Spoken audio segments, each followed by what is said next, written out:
என்னங்க உப்புமானா உங்கள் வீட்டில் எல்லோரும் எந்திரிச்சு ஓடுறாங்களா? அப்போ இந்த மாதிரி ஒரு உப்புமா செஞ்சு கொடுங்க, உட்காந்து சாப்பிட்டு போவாங்க. அப்படி என்ன உப்புமா தானே பார்க்குறீங்க? சம்பா உள்ள செய்கிற உப்புமா தான். கண்டிப்பாக உட்காந்து சாப்பிட்டு போவாங்க. அந்தளவுக்கு டேஸ்ட் இருக்கும். 10 நிமிஷத்தில் செஞ்சு முடிச்சிடலாம். நமக்கும் வேலை ரொம்ப ஈஸியாக முடியும். இதுக்கு 2 கப் சம்பாவில் எடுத்து தண்ணியில் அலசி தனியாக எடுத்து வச்சுக்கணும்.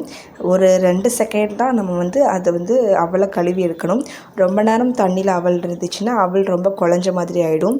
லைட்டாக தண்ணியில் போட்டு ஒரு செகண்டுக்கு அப்புறமா அதை தனியாக பிழிஞ்சு எடுத்து வச்சுக்கலாம்.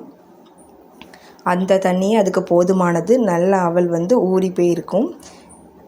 இது கொஞ்ச நேரம் நம்ம அப்படியே விட்டுறலாம். நல்ல தண்ணி குடித்து நல்லா ட்ரை ஆகிடும். இதுக்கு ஒரு தாளிப்பு கொடுத்துக்கலாம். இருப்பு சட்டியில் கொஞ்சமாக எண்ணெய், கடுகு, உளுத்தம்பருப்பு, கருவேப்பிலை, 4 வரமிளகா, 3 பல்லாரி வெங்காயத்தை குட்டியாக கட் பண்ணி எடுத்து வச்சுருக்கிறேன். ஒரு 50 கிராம் அளவுக்கு வேர்க்கடலை சேர்த்துருக்குறேன்.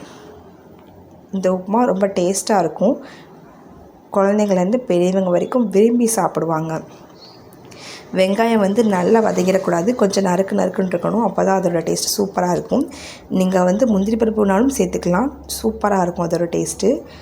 வதங்கினதுக்கப்புறமா நம்ம எடுத்து வச்சுருக்கிற அவலை இதில் சேர்த்துக்கலாம். தேவையான அளவு உப்பை முதல்ல சேர்த்துக்கணும். உப்பையும் சேர்த்து நல்லா வதக்கி விட்டதுக்கப்புறமா தான் நம்ம அவலை சேர்த்துக்கணும்.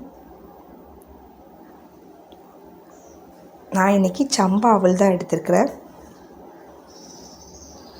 சம்பா அவல் பாருங்கள், நல்லா ஊறி உதிரியாக இருக்குது. இதை நம்ம அப்படியே போட்டு கிண்டி எடுத்துட்டோன்னா உதிர இருக்கிறதுனால சாப்பிட்றதுக்கு ரொம்பவே டேஸ்ட்டாக இருக்கும். நான் இதிலேருந்து கொஞ்சம் அவலை தனியாக எடுத்து வச்சுருக்கிறேன். அதில் நம்ம ஸ்வீட் அவல் கூட செஞ்சுக்கலாம். ஸ்வீட் அவலுக்கு கொஞ்சமாக நாட்டு சக்கரை, தேங்காய் பூ சேர்த்து குழந்தைங்களுக்கு ஸ்வீட் அவலாக கூட நம்ம கொடுத்துக்கலாம். இது ஸ்நாக்ஸு கூட பேக் பண்ணிக்கலாம். ஸ்நாக்ஸுக்கும் சூப்பராக இருக்கும் இந்த அவல்.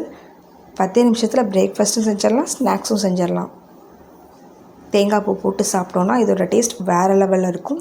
என்னோடய வீடியோ பார்க்குற எல்லோரும் லைக் பண்ணுங்கள், ஷேர் பண்ணுங்கள், கமெண்ட் பண்ணுங்கள். முக்கியமாக சப்ஸ்கிரைப் பண்ணி சப்போர்ட் பண்ணுங்கள். தேங்க்யூ ஃபார் வாட்சிங்.